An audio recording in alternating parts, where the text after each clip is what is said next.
Melihat orang banyak itu, tergeraklah hati Yesus oleh belas kasihan kepada mereka, karena mereka lelah dan terlantar seperti domba yang tidak bergembala. Matius pasal 9 ayat 36. Setiap kali melihat jiwa-jiwa, hati Tuhan selalu tersentuh oleh belas kasihan, terlebih-lebih bila melihat orang-orang yang lemah dan terlantar seperti anak domba yang terlepas dari gembalanya. Tergeraklah hati Yesus oleh belas kasihan kepada mereka, karena mereka lelah dan terlantar seperti domba yang tidak bergembala. Ayat 6. Tuhan mengerti benar bagaimana rasanya bila domba tak bergembala. Mereka pasti tercerai-berai dan kalang kabut dan berada dalam bahaya yang besar, sebab tak ada yang memperhatikan, menjaga dan melindunginya. Domba bukan hanya akan kekurangan air dan makanan, keselamatannya juga akan terancam karena serangan binatang buas.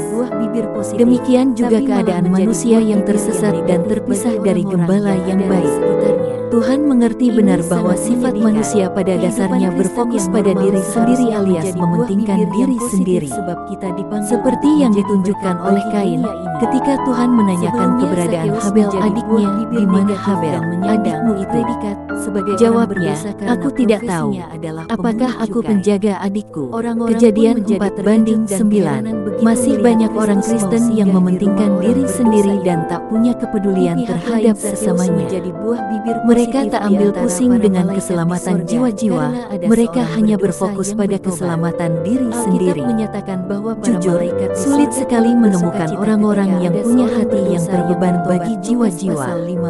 Ketika melihat penduduk Yerusalem hidup menyimpang dari kebenaran, di mana mereka melakukan pemerasan dan perampasan, menindas orang sengsara dan miskin, dan mereka melakukan pemerasan terhadap orang asing bertentangan dengan hukum.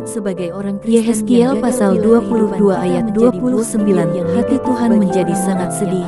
Karena itu ia berkata, aku mencari di tengah-tengah mereka seorang yang hendak mendirikan tembok atau yang mempertahankan negeri itu di hadapanku, supaya jangan kumusnahkan, tetapi aku tidak menemuinya.